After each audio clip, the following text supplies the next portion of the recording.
Hence, allow me to introduce our esteemed speaker, Mr. Muhammad Adrian Wong. Mr. Adrian is a Senior Business Development Manager at Thundersoft, a PLC in Shenzhen, China.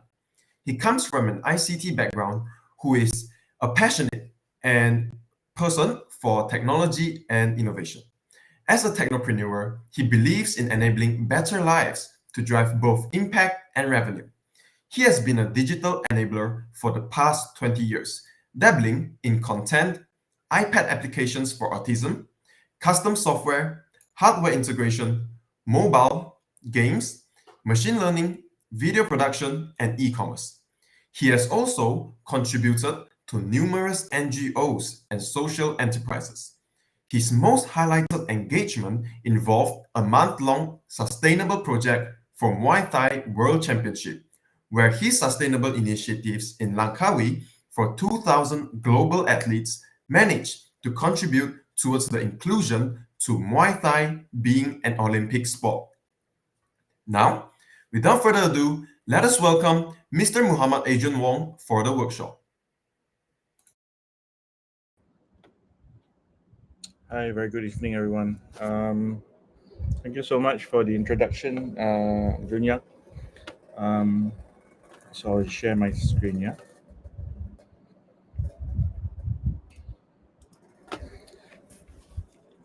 Okay, so today I'll be sharing about one of the key features of a hackathon.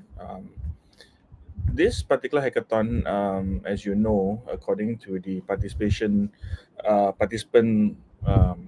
PDF, one of the to-dos are actually to have feedback as well as some enhancements to your particular project and your idea. And so is to run you through things that you need to do, and for the matter, you need to pitch during your final pitching.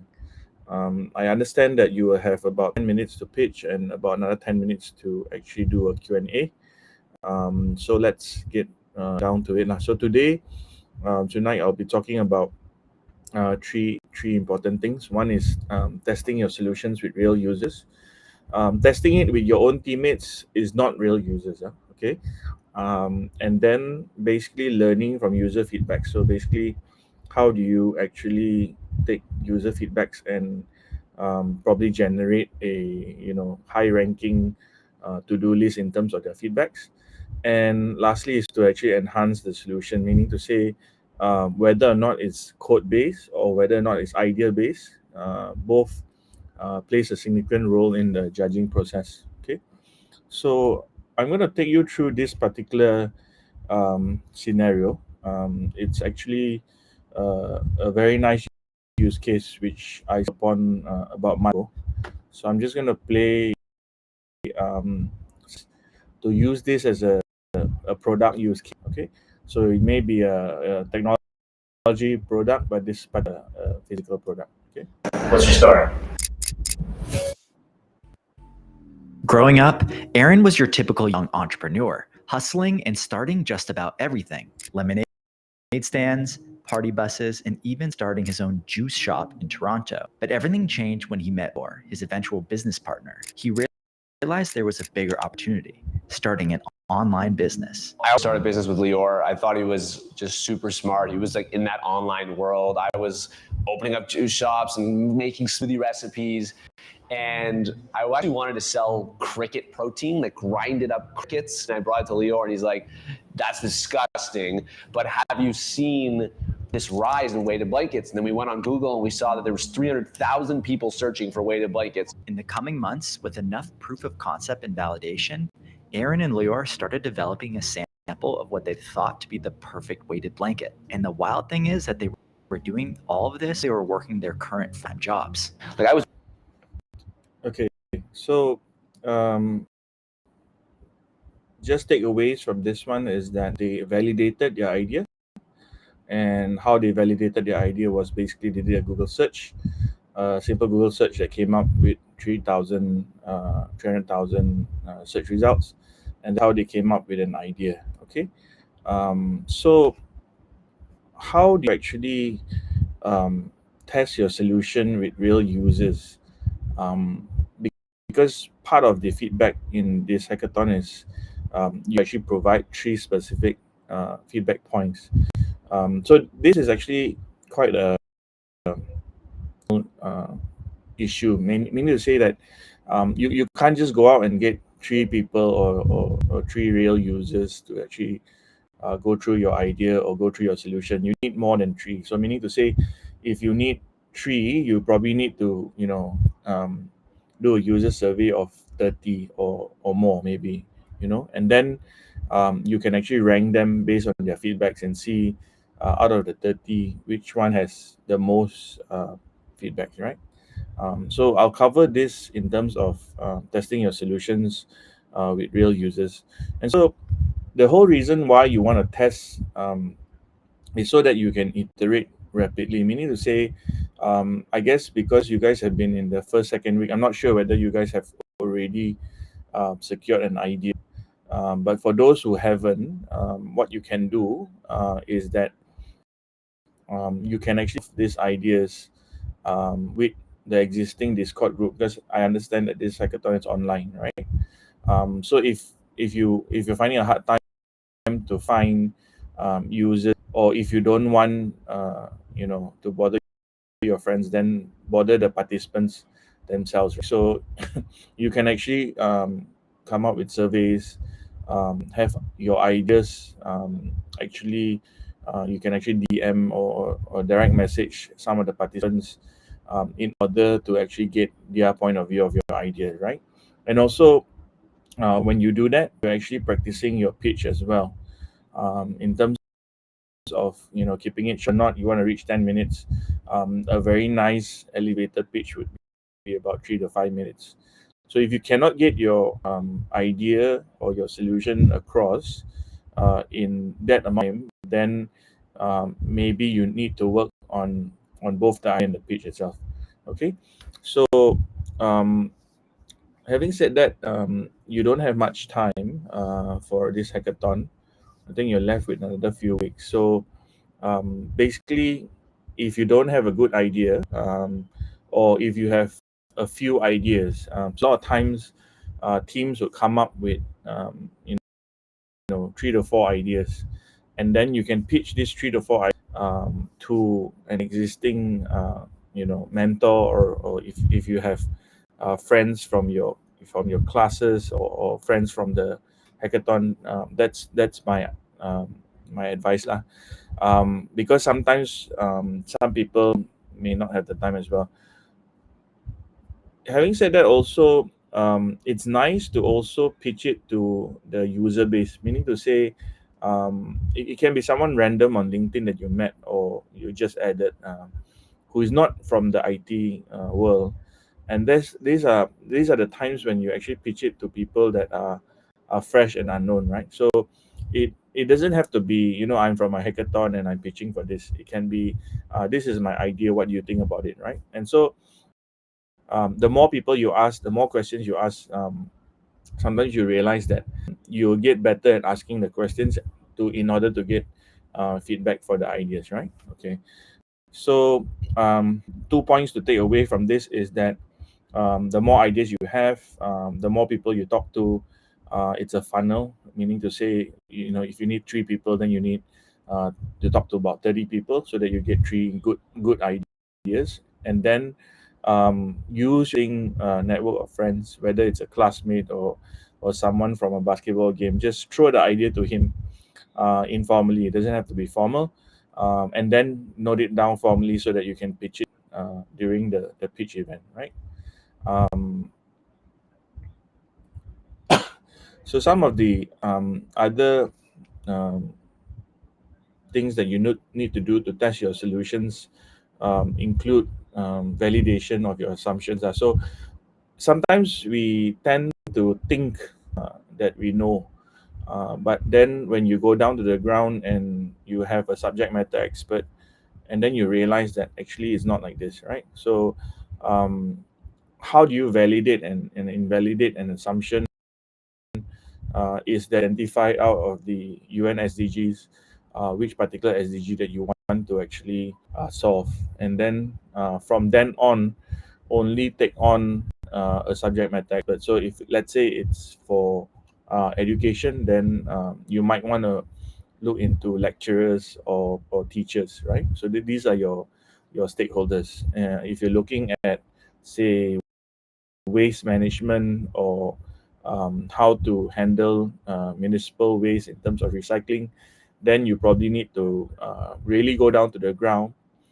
It's not so much trying to impress the judges or winning the competition, but it's also making sure that you validate some of your assumptions, right? So like for instance, if it's waste management, then if you go down to the ground, you might want to go down to Majlis Perbadaran, or you want to go down to a stakeholder which is doing waste management, or if you're doing waste management and maybe upcycling um, uh, vegetables that are not sold during the day, then maybe you can talk to a vegetable salesperson, right? So again, you need to validate this and make sure you find the right person to talk to, because if you don't talk to the right person, you might not even validate your assumption, right? Okay. So this one, number 4, user-centric design. Again, you have to see from the user's perspective, meaning to say, you made the user have this problem, but actually the user doesn't, right? So having the stakeholders is and then identifying the stakeholders upfront is very important. So again, when you do your testing for your solution with the real users are the ones that you may hit and miss, right? So sometimes you may get a right stakeholder, and then they give you a right perspective. Sometimes the stakeholder will say, oh, this one has nothing to do with me, right? So again, that's why the funnel of 30 to get 3 lah, right? Okay. So from then on, sometimes you may I like this phrase that the business shared with me. So Ingmar always says that he's married to the problem, right? A lot of times we tend to come up with a solution by getting married to the solution, or married to the technology, right? And so when you're married to the technology, sometimes you may feel, oh no, we need to use this technology, we need to use this Flutter to build this app, let's say, but sometimes you don't even need a mobile app to problem, right? So when you're married to the problem, you realize that you tend to see things in a different, right? So there's the problem, there's the solution, and then there's technology that is involved in the solution, right? So if you're married to the problem, you tend to see the problem by trying to solve it using your understanding and experience from the world that you've lived in, or the experiences that you've gone through in life. So again, there's so many SDGs. There's so many sub SDGs as well. So like for instance, if you want to one of the SDGs which is close to heart, is actually reducing traffic accidents by half, right? By year 2040. So there's a lot of ways of doing that, right? One is so you always divide it by sometimes pre and post sometimes. So pre means education, post means already done and then accident happened. How do you take care of that? So again, finding the right users and perspectives in terms of that is also important. So then you need things like data, which I'll go into in a bit, right? I'm not sure whether number 5 is relevant because we're already in, I think, week 2 or week 3 of the hackathon. But again, never too late to change the idea if your ideas are not it. What I would recommend you to do is, if you feel that your idea is not not really a good idea, and you will know when you do your surveys and your questions and answers with your users, because when they come back to you and they say, oh, this one already solved already, or for we don't need to solve this because so again, it really depends on the solution and the idea you have. And again, the more people you talk to, don't limit yourself to 30. Uh, I'm sure you guys have a lot of I don't have much time, but don't limit yourself to 30. So meaning to say, if you can to more people, sometimes the talking to more people may introduce new ideas. Okay. Number 6, market validation. So positive user feedback during hackathon. This market validation is almost the same as the rest. Basically, um, talking to real people, real users in terms of stakeholders. Normally, you want to talk to the end users, the people that actually are in it. Not the ones that are sitting on top of the chair and what do you call it, making decisions on behalf of other people. Um, so like for instance, if it's let's say trash management, we used to do a project on structured and unstructured. So structured is garbage that's been picked up by a truck and then they go on a regular route every 2 days. Nothing changes, right? So the unstructured is basically if Chinese New Year is nearing by, people throw sofas. Unstructured is like when your drain gets clogged or a tree falls, right? So again, two different sets of problems for two different types of ways of solving it, right? So you can't use the structured way of structuring, right? I see some questions going on Slido. I think I'll address those in more detail at the end of it, right? Okay. So again, back to the garbage. You have your structured and unstructured.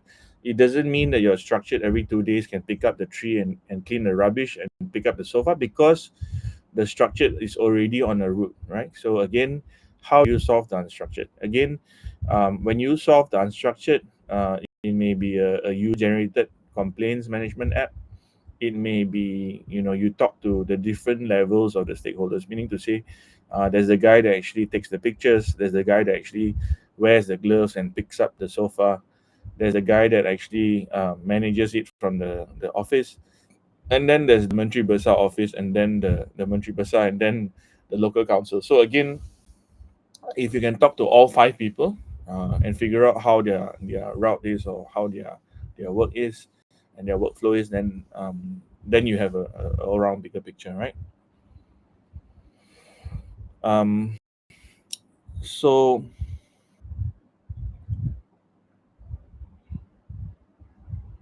the next follow-up to the feedback is actually to enhance it. So to prioritize, okay, how do you actually enhance the solution, right? So this is a screenshot from the participants slide deck, the PDF. So from the user feedback, you need to actually enhance your solution. So you need to actually specify tree implementation based on your user. Again, this is also about pricing, basically. I think it's similar to how Slido does it, in the sense that you need to rank your user feedbacks. Meaning to say, if you have 30 people and 3 out of 30 people say that this enhancement is needed, then it's important. Or if 10 out of 30 people say it's important, then it's prioritize 3, right? And so on and so forth, right? So again, I will go into the how do you categorize it in a bit, right? So going back, the guy that actually so you don't really know what they sell at the moment. I'm not revealing the whole video, but let's see how they actually. What's your story? I mean, we bootstrapped this thing from day one. Are you guys actually going to do this or not? Even though things were tough, the boys were determined to figure it out.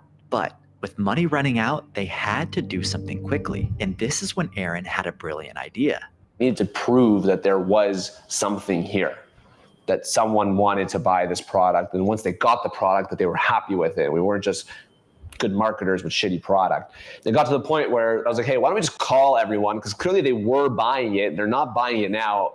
Why are they not buying? We'll just ask. And that's exactly what they do. In August of 2018, they send out an email to all of their customers with a Calendly link.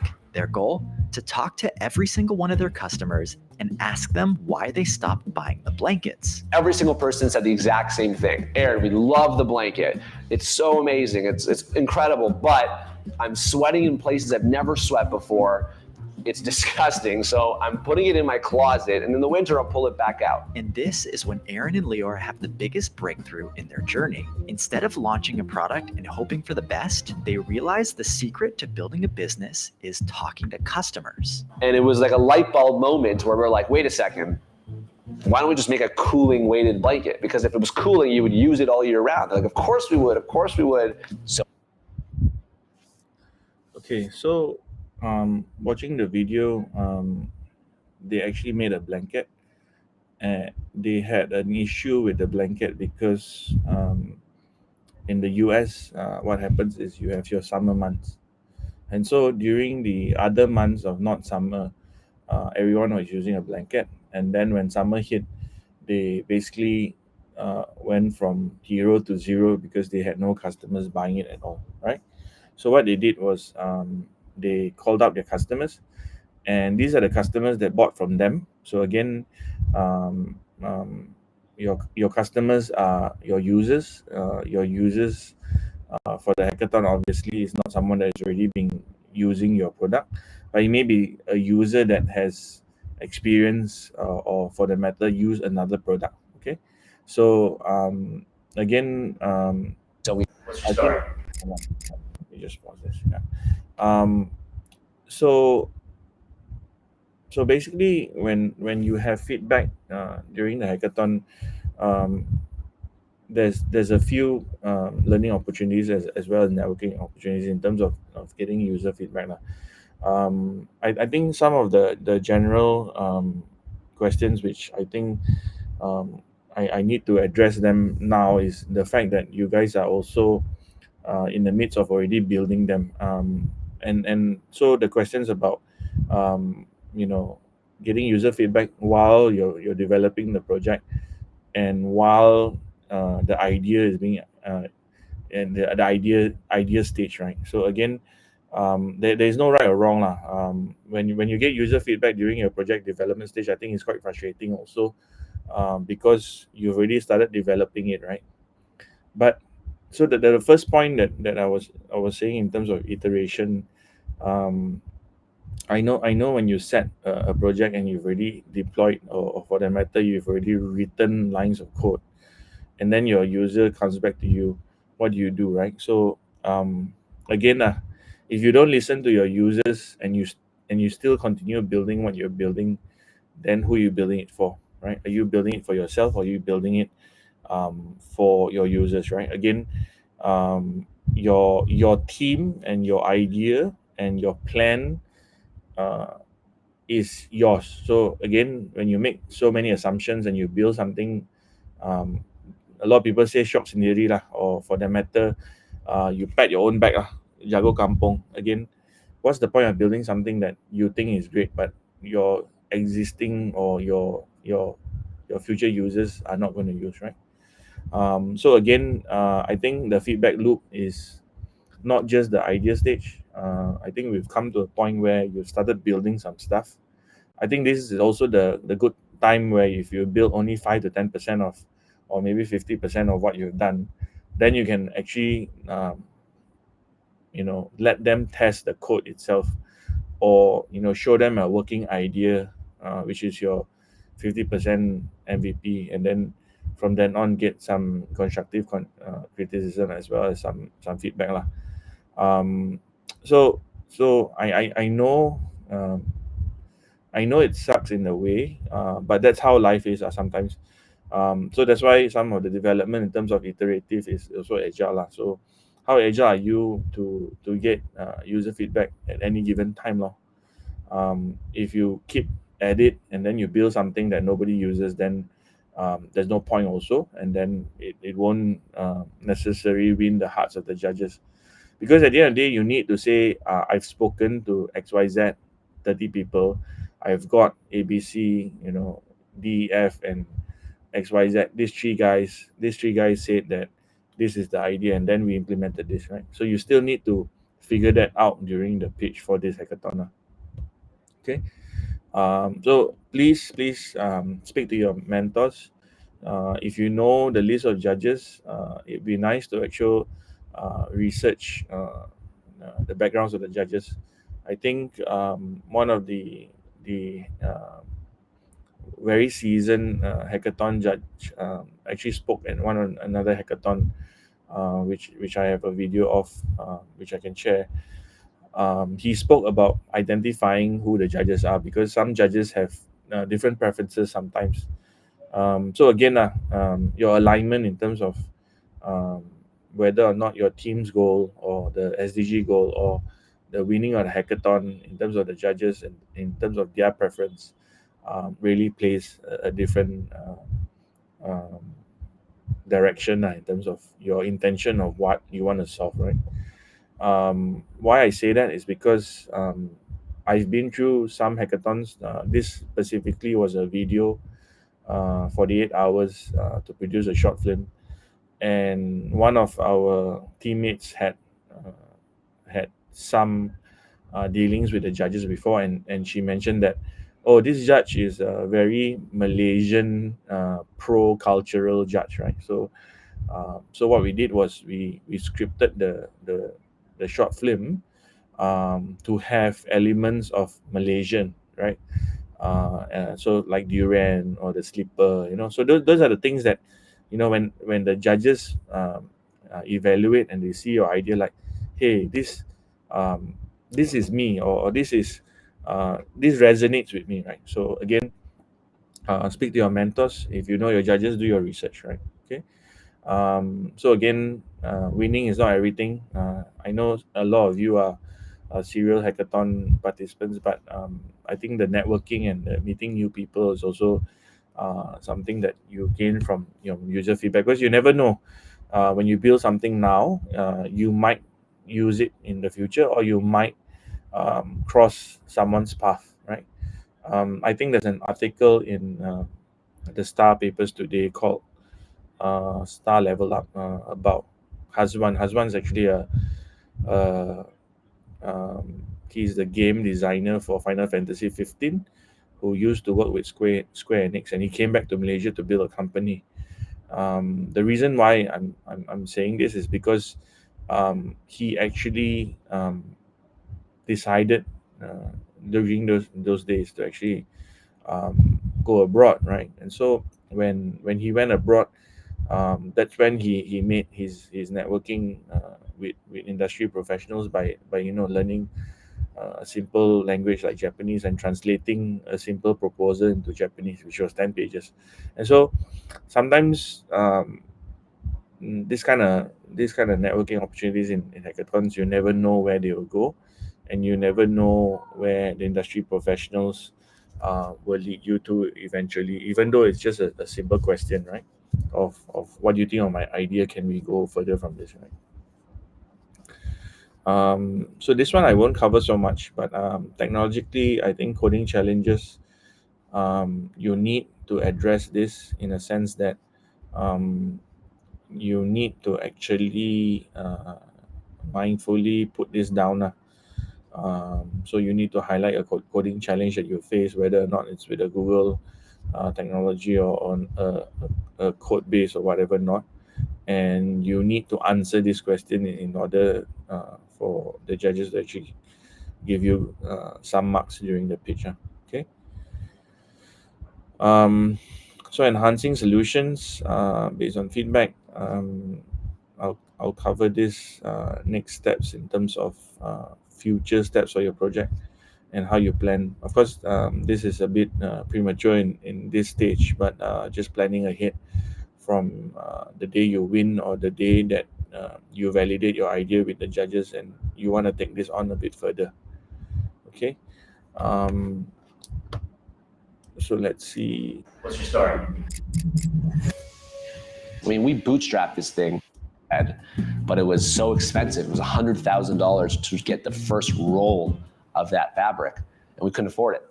Aaron and Lior are faced with their biggest challenge yet, They need a boatload of cash to make more blankets, but they're down to their last $4,000. Because they wanted to stay bootstrapped and keep 100% of the business, investors were off the table. So they decide to throw a Hail Mary and try raising a few $1,000 on Kickstarter. They set a very low goal of $25,000 in hopes it will be enough to keep the business alive and make their next order. When the Kickstarter goes live, something amazing happens. The boys raise over $1 million in the first 30 days. So in 2019, we launched the 1.0, the Hush Ice, the world's coolest weighted blanket. It was a top 10 Canadian Kickstarter of all time.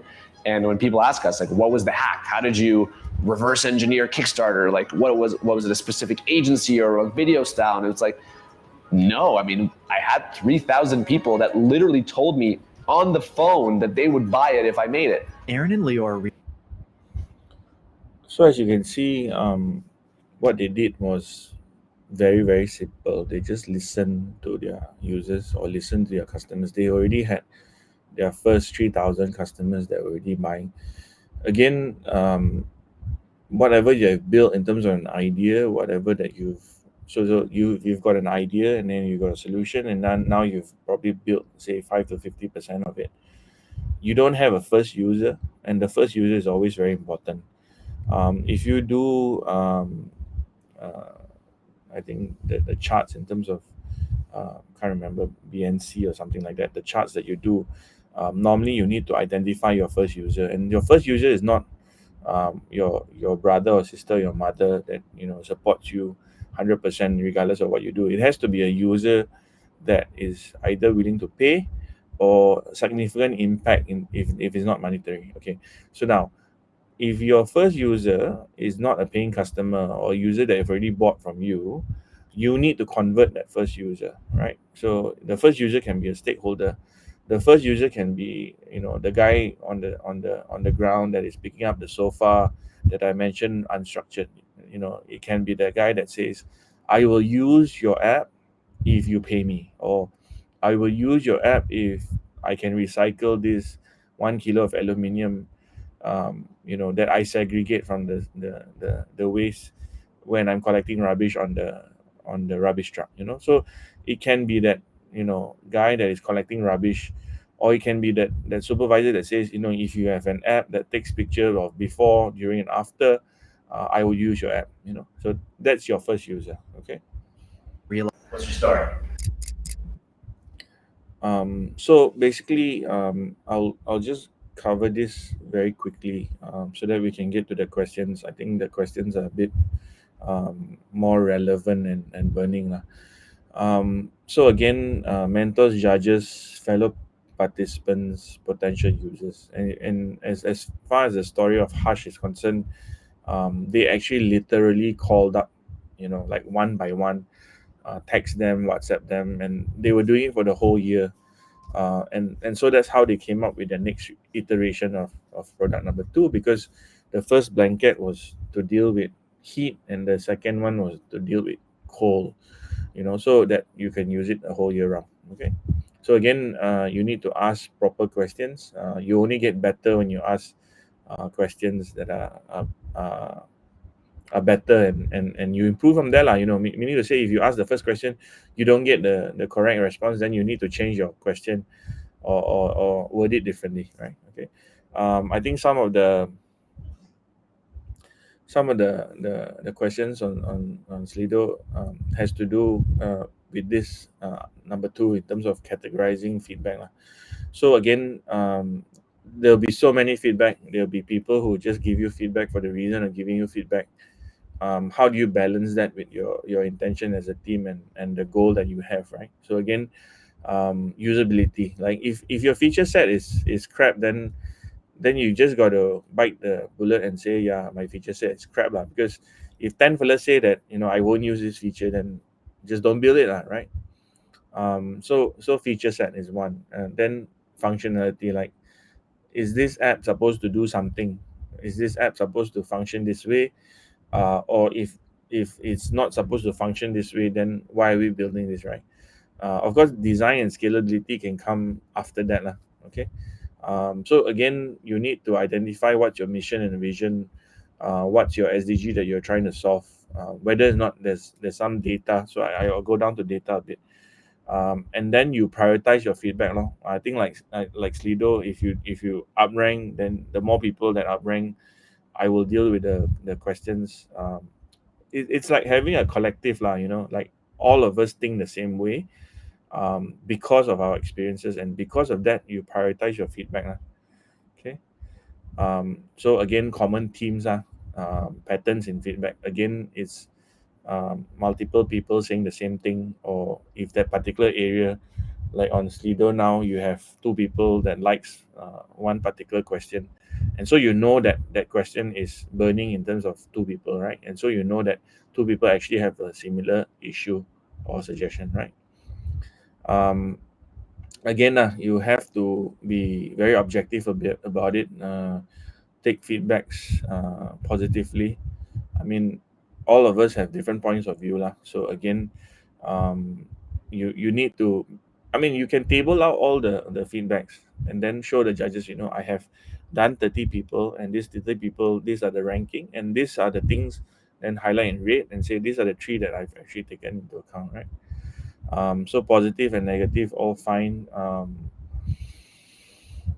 And then prioritize. So how do you prioritize, right? Again, because the SDG goals are not really monetary, meaning to say you can't really earn money. They're most of the time cost centers, meaning to say you spend money to solve them. So again, how do you identify high impact? High impact sometimes can be the number of people, can be, of course, the clear, very quantity wise is the number of people. But again, if you take like the blind, there's only like 50,000 blind people in Malaysia. How do you identify whether it's high impact or not? So it has to be a metrics. Sometimes if you don't know, please use either ChatGPT or some search engine, and then find out how you or read some researchers research and see how they actually identify high impact for a selected group of people, right? So if they are ADHD or autism, then that they are functioning, they have high functioning uh, ways of things. Then you need to identify how do you mellow them down, whether more outdoor activities, or figuring out whether they get tired faster, things like that lah. So again, each and every SDG will have their own high impact. Again, iteration of the solution, you just make sure that you don't introduce new issues. I think this one's quite given. Version control, always save your work, always back up your work, and always save it in a different place and not in one place. Communicate changes to individuals is also very important. So the feedback loop has to be quite consistent. So if you identified some of your stakeholders, so let's say if you identify a stakeholder in terms of rubbish or vegetable management, let's say a stakeholder, the vegetables that seller in the market is very friendly, and then you can keep communicating with the person, right? So every time you make an iteration, you need to say, oh, this feedback you've given me, this is what I've done, what do you think, right? So that it's a loop lah. We need to say it's not like it's stagnant, right? And then you can actually address that in your pitch as well. And then it also shows that you're taking the user as a valuable input to your solution. Okay. This documentation is more your pitch. I think later on in life also, when you document, what I do for documentation is I normally take pictures during hackathons and I post it on my Facebook in a folder and an album. So whenever I look back on old albums, or I look back during the course of the hackathon, then I go like, oh, I've done this that day, and then I'll just do it for the next day or change something else, right? Additional feedback. Again, this one, don't stop talking to people. Keep on talking to people. As you go along, the more that you've made changes, the more people you can feedback with. Okay. These demos are basically when you do your your enhancement and it's already done. Sometimes I'm not sure whether this hackathon has a preliminary round or not, but you need it basically. So the more people you talk to, the more users that you talk to in terms of stakeholders and the feedback, that's your demo lah. Okay. Again, be flexible. Don't say no to things. You never know where a user feedback might be, the biggest feature of your solution, right? Again, if you're taking this on after the hackathon, there's a lot of pre-accelerators in terms of alpha startups. There's a lot of pre-accelerators. I think Cradle goes down to Penang quite often as well. So keep it as an idea, a solution, MVP that you can actually pitch and maybe get more inputs and maybe secure a grant to actually take this further, right? Again, documentation. It's always nice because you never know who's going to comment on Facebook. At the end of the day, you can actually post it on LinkedIn or whatever, not or Twitter or X, and then you can get like some random people say, hey, I've done this before, or they can share their opinions, right? So some of the keywords take away from here is agility, to pivot if you can, continuously improve and iterate. Okay. This one I won't cover so much, but in terms of scaling, I think the Google guys and the developer support group, I think, will be much better to advise you in terms of scaling to a larger audience. So this one is more the how do you enhance and market this further on. What's your story? They did I mean, we bootstrapped this thing. They need to take the momentum from their Kickstarter and push it into something even bigger. They sit down and ask themselves this question: how can we get these weighted blankets in front of a massive audience? They come up with a plan. They're gonna weasel their way into one of the biggest shows on television. That year, we then went on the Canadian hit TV show Dragon's Den, and we went on the show, told our story, and had, in 14 seasons, so 14 years of the show, there's never been a pitch that came on and increased their valuation on live TV through debate amongst the dragons. And we were the first. We broke the internet. We went viral on Netflix for doing that for the first time ever. It catapulted the brand. As 2020 comes around, the boys continue to double down on their success, reinvesting every dollar they earn. They pick up the phone again and continue talking to customers. And this gives them a new idea to create a new product. Okay, so basically this is basically scaling a bit further. What's your story? And the existing, right? So I'll run this through very quickly as well so that we can go down to the questions. Basically a roadmap in terms of your what you want to do. Again, I think a lot of questions on Slido was about how do we balance this from user, right? User review. There's no right and wrong, but again, as you see the use case that I've shared with you in terms of Hush and the blankets, they only listen to their customers. There's another part of the video which I'll share with you and on how they actually not only iterated but they introduced new products to their existing customers. So that's how they actually made more money from 20 million to 40 million year on year. They had growth because they were selling to the same existing customers, and it's been I won't say viral, but it's been such a user journey for them. Because the co-founders actually could relate, or the users could actually relate to the co-founders, and the co-founders had a story to tell. Selling blankets and pillows is not something that you sell every day. But the thing is, when you talk to your users and your customers, you realize that your users and customers are the ones that are paying you, and they are the ones that want things from you. And if you can provide them something that you want, of course, don't talk like Apple. Apple just shoves down whatever they think you need, right? I mean, you're talking about things like a mattress or a pillow or a blanket that you already have, right? So how do you make it better? So how do you make it better and make people want to buy? When they've already bought your blanket, they know you're good. Then you ask them what's the next thing that you want to buy. Then it's a pillow and then a mattress and so on and so forth. Okay.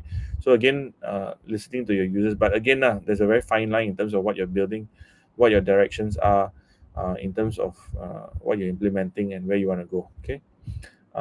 Business model, I think there's some questions also. Most hackathons, I would encourage the participants to actually focus a lot on the business model. Again, there is no right or wrong in terms of business model. There's always the one-off, the SaaS model, pay as you go. Then there's also the freemium, which add with ads, and then there's the premium, which you just buy outright. And there's also now, because of the SDGs, very impact based, which I've already given you some examples in terms of quantity of people that you touch, or the target audience you're targeted for, right? So again, there's no right or wrong in this. It really depends on your solution. But of course, like all business models, the best is like Astro, right? Astro feeds you content, you pay for the content on a monthly basis, and then they still serve you ads, so they make money from the businesses that actually provide you ads again. So they make money from both sides, right? Of course, a business model like Netflix, where there's no ads and they only charge subscribers, then without the subscribers, or you increase the subscriber monthly subscription, then your subscribers leave, right? So again, if you can make multiple sources of income and at the same time be impactful, I think that's the best way lah. So give you an example of Pizza Eats. Pizza Eats actually is a social enterprise that deals with the refugees, and so even though they take 50% of all the food that is cooked by the refugees, they're giving them an opportunity where these refugees are in Malaysia and they cannot work for the matter, but they can actually cook and provide food for, say, the Malaysian population. And so for every 100 ringgit or food that they sell, Pizza Eats take 50 ringgit, and so that 50 ringgit is for marketing and operations and whatnot, and then 50 ringgit is the cost of the product, or basically the selling price of the refugee. So again, the business model is sound because it makes money. There's a social enterprise, Malaysian social enterprise, that's willing to in a way rescue the refugees that cannot work, and at the same time the refugees actually get some money, and it's impactful, right? So again, there's no right or wrong. It really depends on your solution.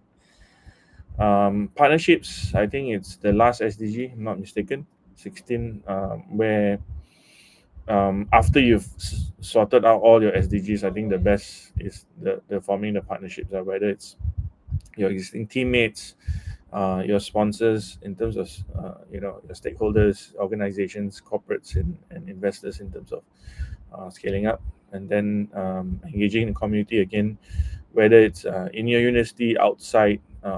You can actually, like how the blankets are sold, give you a sense of ownership and involving your stakeholders, which at the end of the day is your users. Okay. So you've seen the marketing and outreach and how they've actually leveraged of social media, and that's how they've done in terms of participating in an online challenge. As far as scaling technology is concerned, I think I'll leave the technology side to the guys from Google. Okay. As I mentioned, data and numbers don't lie, and so sometimes, like for instance, if you have your existing products that are already out, let's say, you can actually collect and analyze the data, meaning to say, these are your data points that, say, for instance, if you see a user going to this landing page more often, then that's what you do more in terms of feature set. Again, this one, I think it's on the later stage, where you put some form of analytical engines, whether it's Google Analytics or whatever, not whether it's content based. Then you can put some form of analytics to see your ranking. And normally, when you make decisions based on data and make decisions as a team, I don't think data will lie to you. It's just that whether you want to accept that the data is something that you want to actually make changes towards. Okay. Another way of scaling up as well as doing surveys is actually having workshops. So this is like very indirectly to actually scale up later on. Continuously innovate.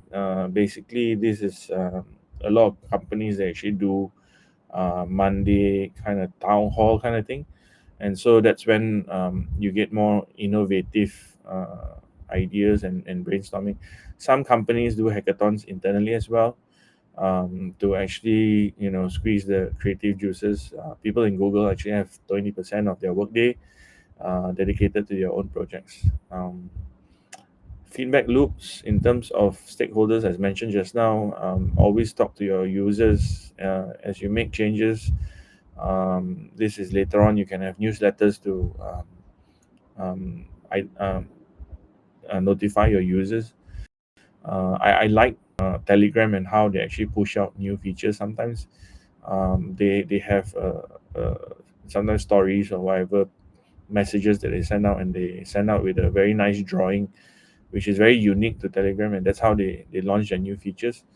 So again, talking to people, very, very important. And of course, you need to align them with your own team's initiatives and intentions, and your basically your direction and the users. Basically, if you can find a very large pool of users in terms of the survey, and then you know that these are your user groups, and that's the best you can do for them. Always think locally, but try to expand globally. I mean, it's easier said than done. Even the Southeast Asia market is so different regionally, even though we are Southeast Asia and we speak the same languages sometimes, but you have to sometimes think locally. So even though you expand globally, you need to think locally. An example would be the Grab app in Vietnam, where two cities like Ho Chi Minh and Ho Chi Minh and what's the other city name? Basically two cities it's like KL and Penang. Grab had to build a totally separate interface for both these cities because of localization. So even though they expanded globally, they had to culturally fit Ho Chi Minh and the other Hanoi, the other Vietnamese city. Back to the impact, right? I think it's not easy to come up with the impact indicators, but you need to identify impact by looking at researchers what they've done. I think the SDGs are very, very clear in terms of coverage. Reading and googling, let's say, can't remember the numbers, but they've got sub numbers, like say education is 1, then 1.1 is something else, 1.1.2 is something else. So it's very in-depth. So googling the sub and being very niche in terms of solving solutions can give you an idea of what kind of impact ranking and how you measure them. I think this should be the last, and then we'll get to the questions. What's your story? I mean, we bootstrapped this thing from day one, and we needed to be profitable. We didn't have any. As 2020 comes around, the boys continue to double down on their success, reinvesting every dollar they earn. They pick up the phone again and continue talking to customers. And this gives them a new idea to create a new product, a pillow. They call thousands of customers and get feedback on what would make the perfect pillow. Then they launch it on their email list and sell 3,000 pillows in 72 hours. And I remember I posted about it on LinkedIn. I'm like, hey, we just sold 3,000 pillows in 72 hours. And everyone's initial reaction is like, what was the marketing? What was the email? What was the hype? What was the flow? And it's like, well, no, actually, the entire last year, we were talking to our customers, literally asking them, what pillow you want, let me build it for you. They realize they have a formula. Talk to customers, understand their problems, and then create more products to sell them. So they do the same thing and launch the Hush Ice Blanket 2.0, and then do the same thing again and launch the Hush Ice Bed Sheets. That year, they do 20 million in sales. We over doubled the business again, heading into 21, where we just said, it's time to shine. We had big goals. We wanted to do 40 million bucks. We really wanted to sell the business at that time. With big plans to sell the business, Aaron and Lior need to find a final product to create that will increase their valuation. So they decide to do something that nobody expects in an industry where it's nearly impossible to make a profit. We had the stupidest idea in the world, which was to launch a mattress in a box. No one makes money selling mattresses in a box. but for whatever reason, we thought we could. And we spent 3 months calling customers because we were so nervous, so expensive. The inventory was so expensive. So for the next few months, they, of course, spend all of their time calling up their customers and asking them what would make the perfect mattress. And to their surprise, the biggest pain point was that their current mattresses were super Okay, I'll leave the reason and why they built this and what the users mentioned to them. You can watch the video on your own. uncomfortable. What's your story? Okay, so basically, again, flexibility, adaptability, adjusting your strategy, even though you know very well where your direction is. Again, your users are the ones that pay your bills. But if you're doing for impact, then you don't really need to listen, or not say no need to listen, but in a way, take their point of view and at the same time try to incorporate it with your direction. Again, real world feedback and experiences. This should be the last one. What's your story? I mean, we bootstrapped this thing from day one, and we need.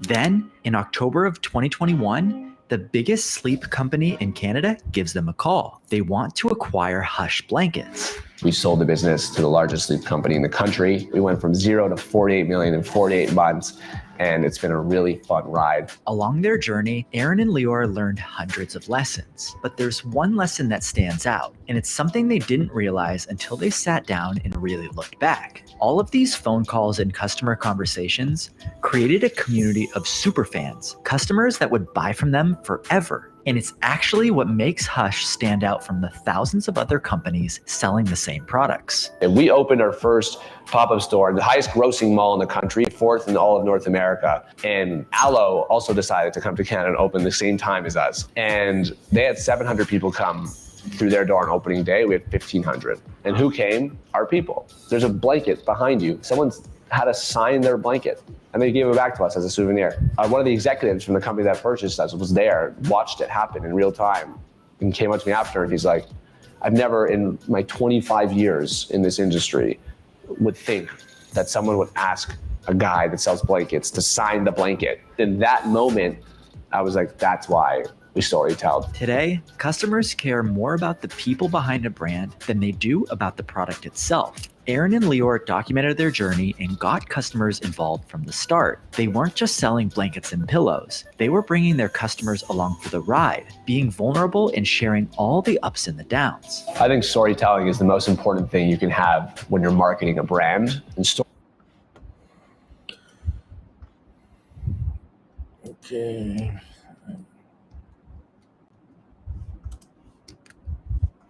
I think that's my last slide already. Okay, how do we do questions and answers?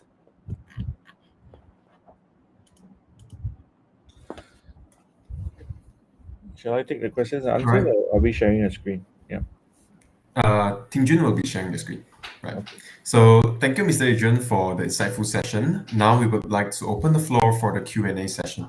You may post your questions in the link provided or scan the QR code on the screen for our speaker to answer the questions.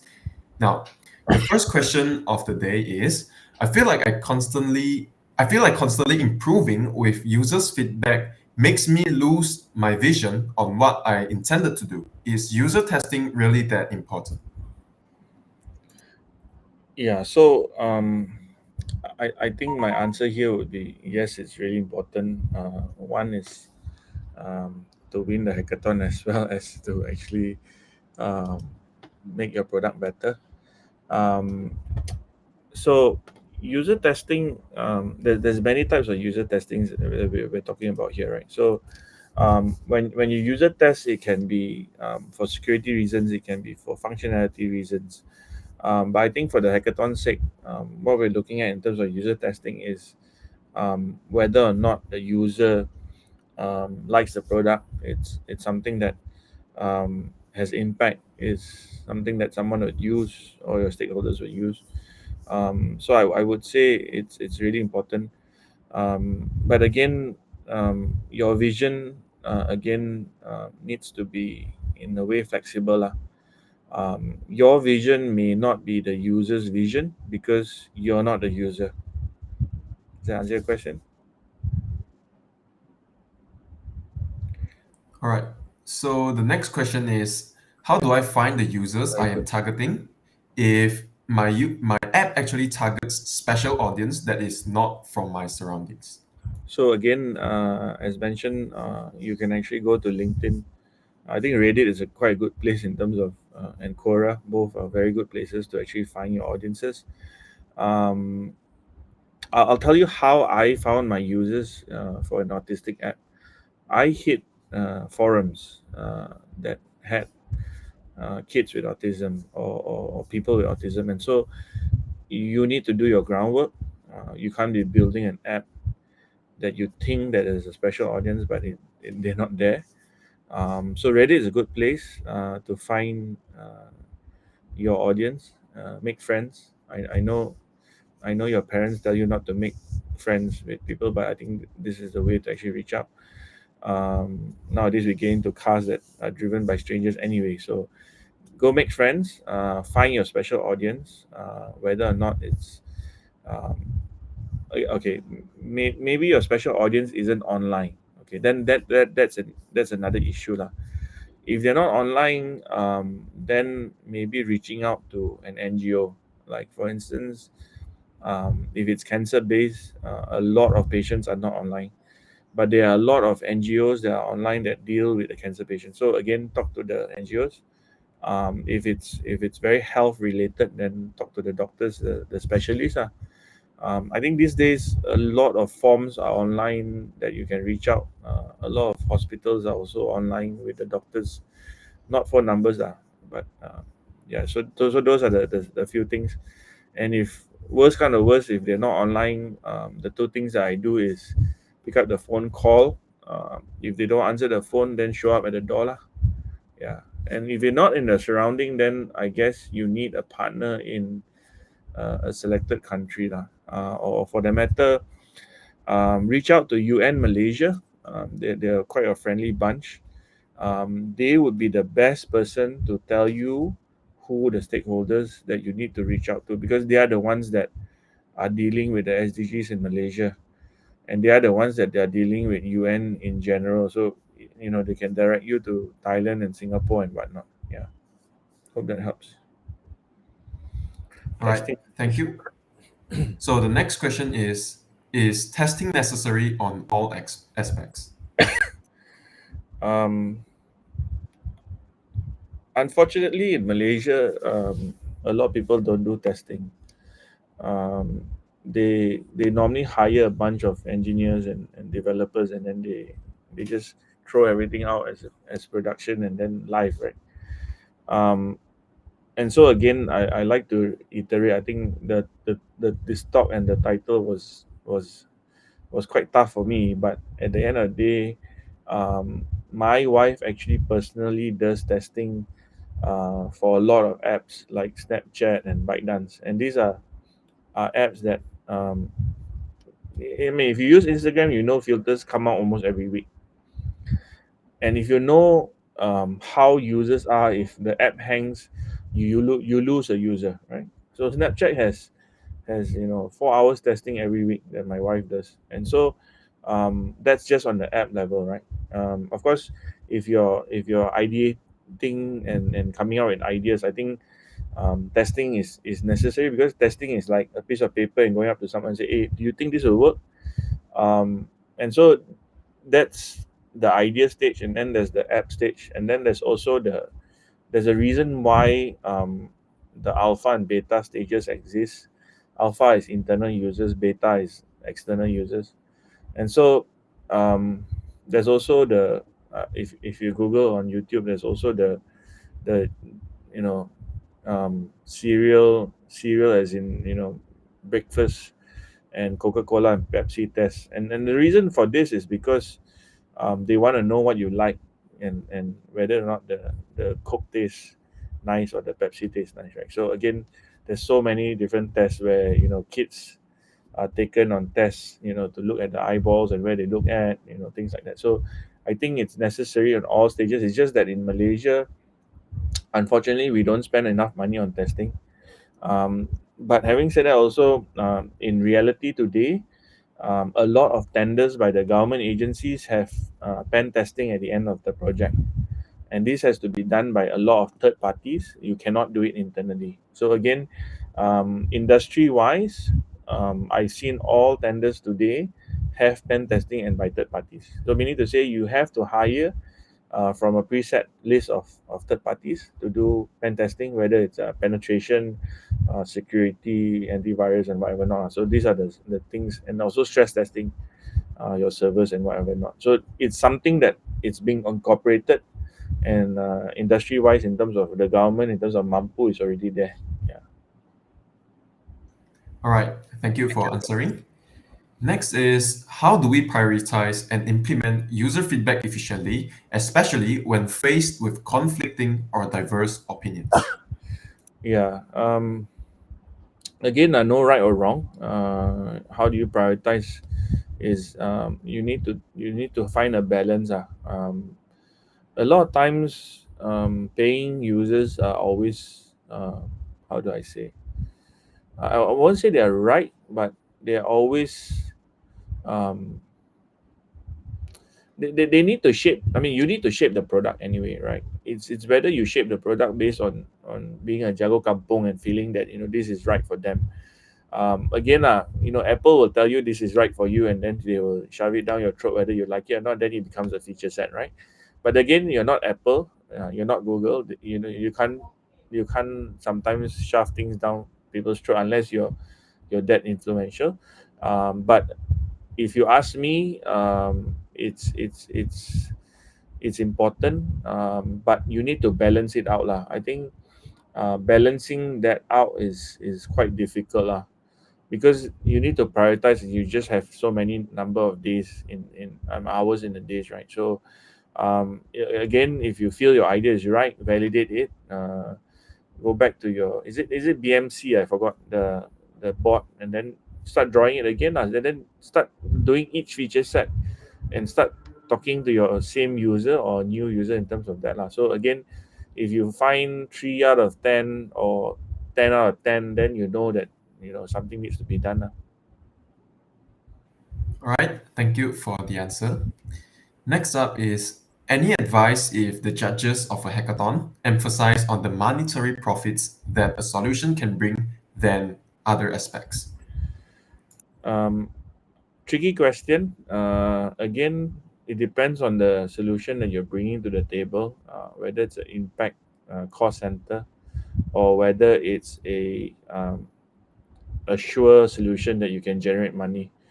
Of course, if you can generate money and have impact, that's the best solution, because you need the money to sustain, right? And so if you cannot sustain your idea and your solution, then after you build a solution, then how are you going to sustain your developers? How are you going to do your marketing, your testing, your HR? It's impossible, right? And so making money out of so there's a phrase called jual agama, which actually is riding on sometimes religion to make money. Very fine line. There's no right or wrong, but you still need money to pay your bills and electricity. So if you don't have money, you can't. Okay, so this is not just hackathon, but in life also, if you have a solution and you cannot pay your bills, then how much of a runway can you have? Of course, if you're looking at investors and they invest money in you, you need to build a longer runway from the existing money they invest in you, and then be profitable to your investors also. So to say that you don't need money is not true, lah.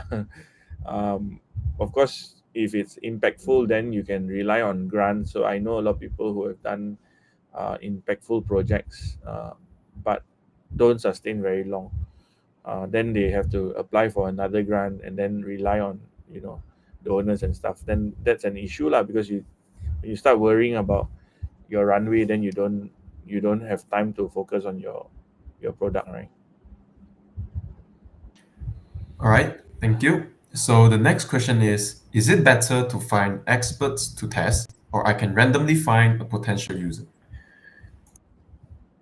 So if you play games and and you have a lot of money, you can buy the best weapons and the best armor. So in life also, if you have money and you can find the best experts to test, why not, right? Again, um, again here, no right or wrong. But if you want to spend money and you think that it's worth, doing a, they have things that are called blindfold tests. They have things that you want to test products in terms of touch and feel. You can have them in the room, things like that. So again, no right and wrong. But having said that, also when you pay experts, sometimes it can be biased, because you're paying them, right? So they will say good things. So again, very fine line here.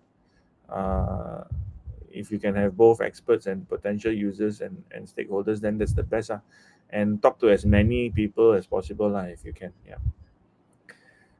Yeah. Which YouTube link? Right. Or the Right. video? Thank you is it? for answering. Yeah. Yeah. The next is a request.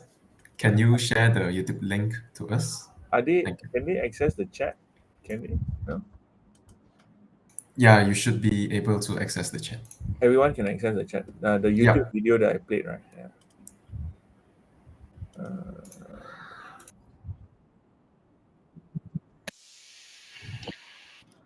yeah. Sorry, I didn't want to share the video as a teaser to the whole thing, but it was a very nice video that I've watched. It was just 2 months ago. I happened to stumble upon it, and I think it was quite uh, apt for this talk, lah. Yeah. All right. So due to time constraint, the next question would be the last. And the question is, just wanted to ask about whether they should do the feedbacks before our project development or after the project development. Because before project development, it is like dealing with the problem statement. And after project development, it is like collecting the user review to see if they satisfy or not. Yeah. So again, I mean, if your major stakeholders and your major users, when you've already done your project development, and they say that it's not something that we've used, or it's something that we're not going to use, or it's something that doesn't make sense to us, then it's really a waste of time if you keep developing something that is, or if you develop something and then halfway down the road, or 50-70% you've done already, then someone just shares a link and says, oh, this one already done already. So again, you need to look back in terms of what your secret sauce is and how you're going to position your project lah. So how do I put this? If it's not dealing with the problem statement, then maybe the user doesn't understand it, or maybe you didn't pitch it well also lah. That could be one of the reasons.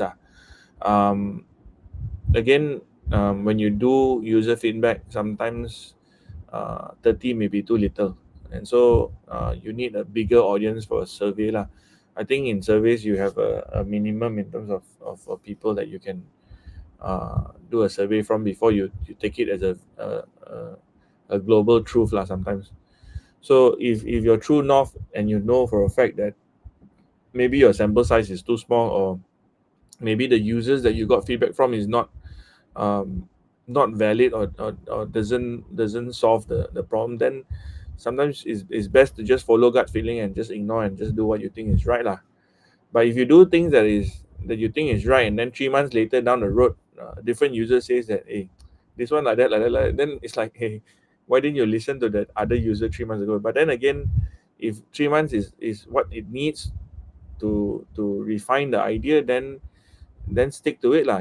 Sometimes the naysayers are the ones that you need to prove them wrong lah. Yeah.